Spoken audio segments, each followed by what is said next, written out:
A'udhu billah minash shaitanir rajim, bismillahir rahmanir rahim, assalamu alaikum. Je cherche la protection de Dieu contre le Satan le lapidé, de par le nom de Dieu tout clément et tout plein de miséricorde, que la paix soit sur vous. Pensez à partager cette vidéo, à la liker, à y souscrire et surtout aider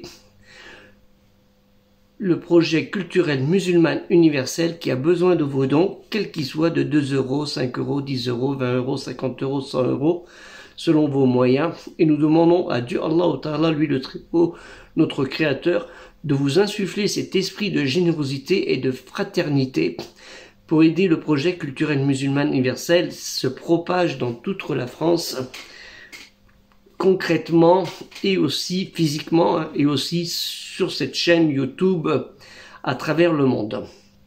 Puisse Dieu le Très-Haut, le très savant et le très sage nous aider en ce domaine. Islam, les identités religieuses, les écoles juridiques et les sectes.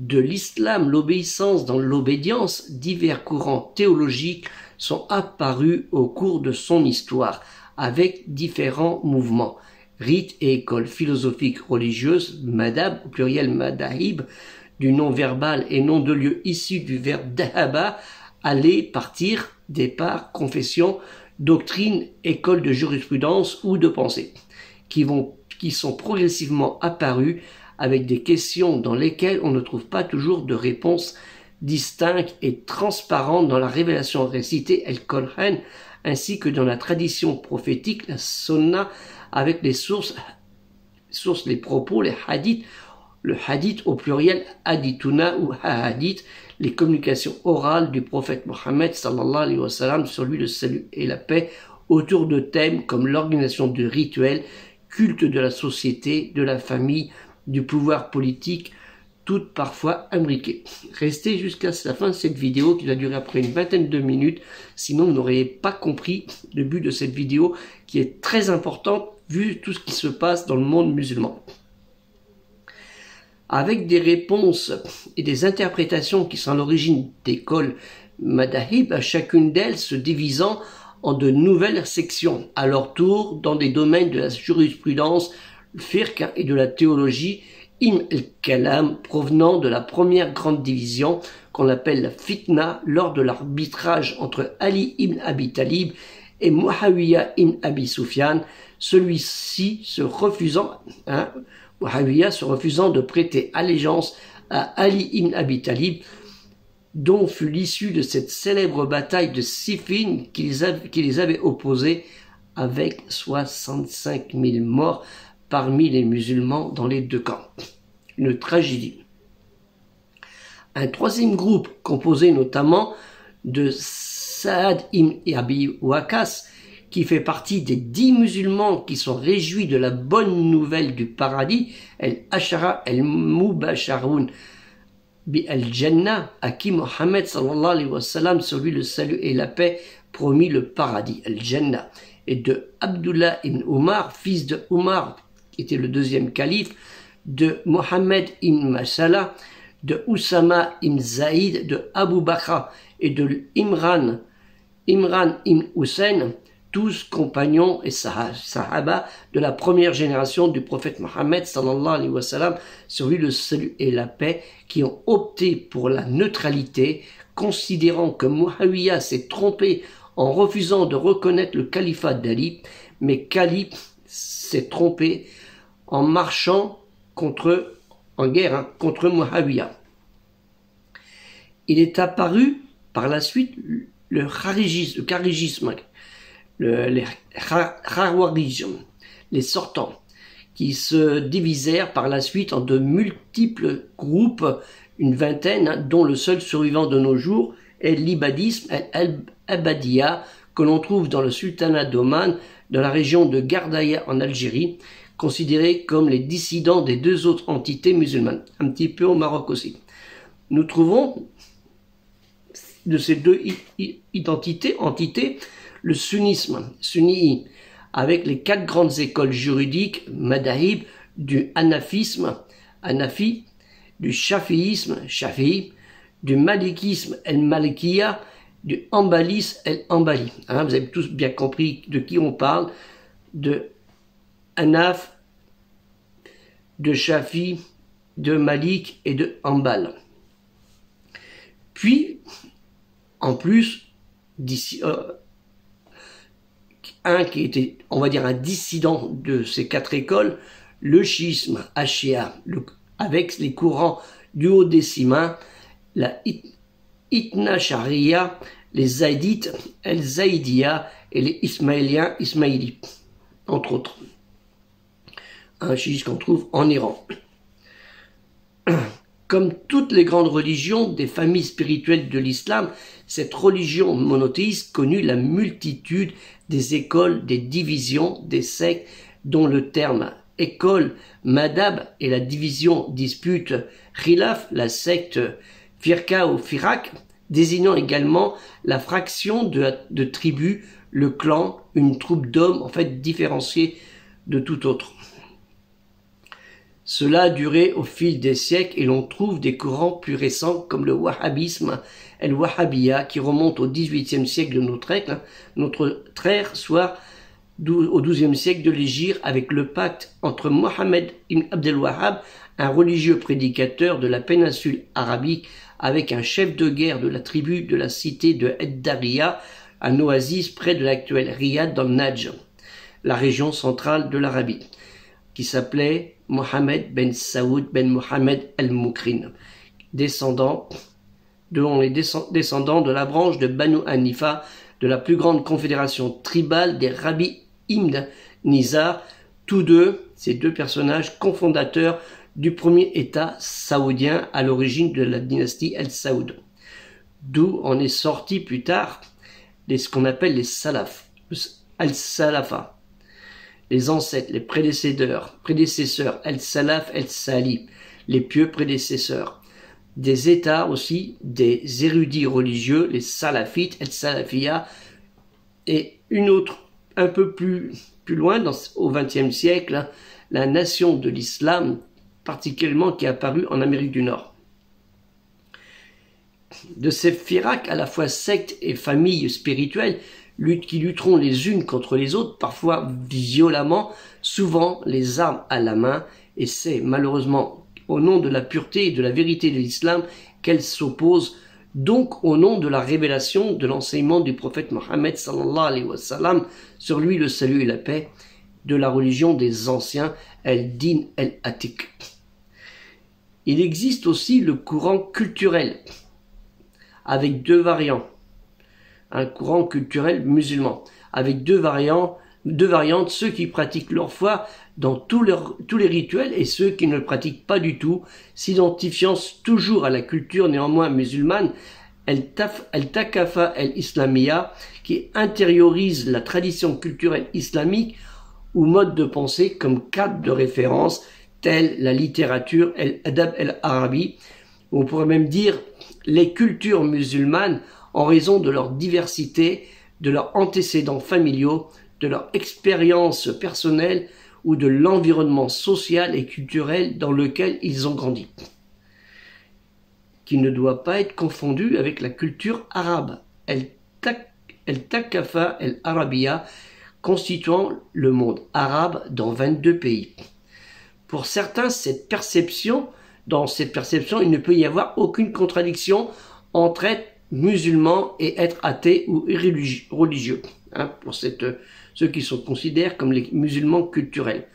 Tout comme il y a des athées juifs et des agnotistes juifs, et même chez les chrétiens, qui se disent non pratiquants. Cette définition profane du musulman culturel, diversement incontestée ou contestée, est selon là où on se situe. L'islam, elle est hantée par l'unicité, l'unité de la communauté devant refléter, secundum quid, l'unicité monothéiste pure, le tawhid. Les attributs divins et la conception de l'unicité divine. Les divisions à l'intérieur de la communauté paraissent insupportables. On ne s'étonnera donc pas que l'on attribue à Mohammed sallallahu alayhi wa sallam, sur lui le salut et la paix, la tradition suivante, qui nous dit: les meilleurs des gens sont ceux de ma génération, ensuite ceux qui les suivent et ceux encore qui suivent ces derniers. Puis il viendra un temps où des gens attesteront, seront témoins, shahid, avant qu'on leur demande de le faire. Rapporté par Al-Bukhari ou Muslim. Après la génération des compagnons du prophète Mohammed sallallahu alayhi wa sallam, ce que je vous ai parlé, a succédé une autre époque, celle du schisme al-Nusaka, au Inkisam, la rupture, la division, puis celle des sectes Firak. De ceux qui se portent des livres, et là on parle de ceux qui se portent des livres des groupes d'opposition politico-religieux, Kutub el-Firak, ou de ceux qui se portent du titre du livre exposant les différentes doctrines, Kitab el-Makal. L'imam Malik ibn Anas, fondateur de l'école malikite, que je vous ai nommé tout à l'heure, a dit: celui qui innove dans l'islam, l'obéissance dans l'obédience, comme j'aime le dire, une innovation qu'il voit comme étant bonne, a certes prétendu que Mohammed, que la prière de Dieu et le salut soient sur lui, sallallahu alayhi wa sallam, a trahi la révélation. Car Dieu dit dans la sourate 5 El-Maïda, le dernier dîner du soir sur la table: aujourd'hui j'ai parachevé pour vous votre religion. El-Yum akmaltu lakum dinakum. Ainsi, ce qui faisait pas partie de la religion ce jour-là ne peut pas faire partie de la religion aujourd'hui. La vie est un conflit sur soi-même, en conflit avec une acceptation avec les autres. C'est un peu ce qui se passe dans la communauté des croyants, car dans chaque croyant, il y a une diversité dans les actes et intentions de chacun, même si le critère de base, celui qui a pour dogme ses piliers incontestables, arkan et islam, de la foi en la croyance en un seul Dieu, Allah Ta'ala, c'est le terme arabe, les chrétiens arabes disent Allah, est la venue de tous ces messagers et prophètes, dont le dernier est Mohammed sallallahu alayhi wa sallam, sur lui le salut et la paix y est présent. Il nous faut tous, avec acceptation de l'autre, être unis dans une foi unique. L'islam radical, une dérive sectaire, des groupes d'opposition politico-religieux apparus déjà dès le 7e siècle, puis après au 12e siècle et au 20e siècle. Le musulman doit faire très attention à certaines mouvances, des groupes ou confréries, quelles qu'elles soient, qui existent de nos jours, qui rentrent dans la catégorie des sectes dites par certains égarées. La division, néanmoins, est interdite en islam, mais la différence d'avis avec les convenances et ses conditions entre les savants compétents est permise. C'est même une richesse, une miséricorde de notre Créateur, le Rahman.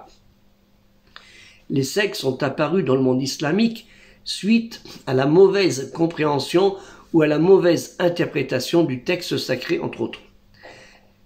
Elle est une conséquence de l'ouverture du monde musulman sur d'autres cultures et civilisations. C'est ce qui fut. Il est donc important pour les musulmans de connaître les bases incontournables de la religion qui ne peuvent en aucun cas être sujettes aux concessions. Ce qui appartient à Dieu appartient à Dieu. Comme on dit, c'est-à-dire ce qui appartient à César est à César. En fait, l'islam, l'obéissance dans l'obédience, est une religion valable en tout temps et tout espace. L'adaptabilité, l'islam, l'obéissance dans l'obédience, concerne les branches et les sujets qui ne se contredisent pas, les textes fermes, qui ne contredisent pas les textes fermes et explicites de la loi divine, ni son esprit, ni sa finalité, ni l'ijma, le consensus des oulémas ou de la Ummah entière sur les questions morales, religieuses, juridiques, suppléant la sunna, la tradition. Le messager de Dieu, sallallahu alayhi wa sallam, sur lui le salut et la paix, a dit: les gens du livre, les chrétiens et les juifs se sont divisés en 72 groupes et ma communauté se divisera en 73 groupes, tous iront au feu, sauf une qui est la Jama'a, le groupe. Il vaut mieux faire partie de ce groupe-là. Hein. Enfin, les termes secte et égaré utilisés ici n'impliquent pas nécessairement la mécréance, ceux de l'ingratitude, hein, les kufrs.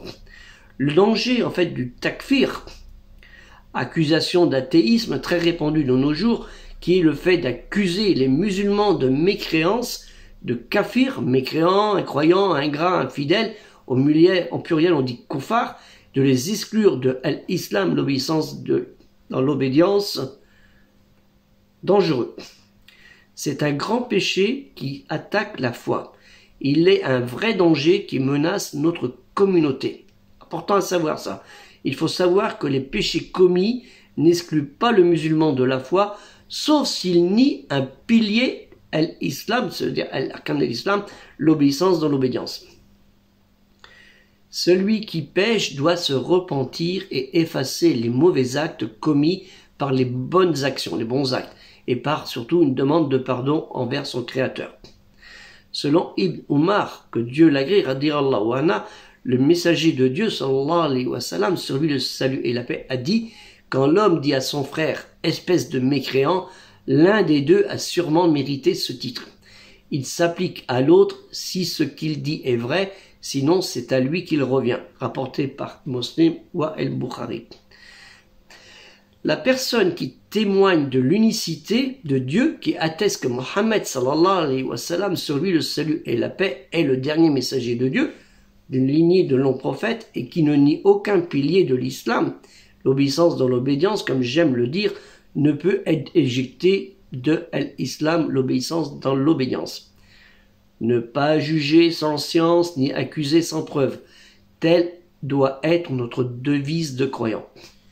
L'excommunication ne peut être prononcée que par celui qui, par la lumière de la législation, connaît les tenants et les aboutissants de la mécréance et les limites séparant la mécréance de la foi selon la législation impeccable. En l'occurrence, il n'y a que Dieu, Allah Ta'ala, lui le Très-Haut exalté soit-il, le sage, le tout-puissant, le savant, le tout-pardonneur, qui a ce pouvoir et non un humain, quelque humain que ce soit, comme cela se fait trop malheureusement. Puisse Dieu, dans sa grande miséricorde, nous préserver du feu de l'enfer. Car Allah, fi ar-rahmati al-azimat al-hafiza, al-haifaz, lana min jahannam, min nar jahannam. Car Allah, fi rahmati al-azimat al-haifaz, lana min nar jahannam. Excusez-moi. Que la paix soit sur vous. Assalamu alaikum. J'espère que vous êtes restés jusqu'à la fin de la vidéo. Je m'excuse, mais des fois, si je perds un peu le sens des mots, parce que je me dis, si je fais trop long, ça va pas le faire. Si je fais trop court, je pourrais rien dire. Donc c'est un peu pour ça que des fois, je me perds dans les textes. Il faudrait peut-être que j'écris plus grand les textes en arabe, parce que je porte pas des lunettes alors que je devrais les porter, mais ça m'empêche de regarder le texte quand il est devant moi. Que la paix soit sur vous, assalamu alaikum, et aider le projet culturel musulman universel qui a besoin de vous à l'approche du mois de Ramadan, un Shahr Ramadan, dont les bonnes actions seront très méritantes et très appréciées par notre Créateur. Donc si vous pouvez déjà commencer, ça vous donnera un petit avantage là-dessus. Assalamu alaikum, que la paix soit sur vous.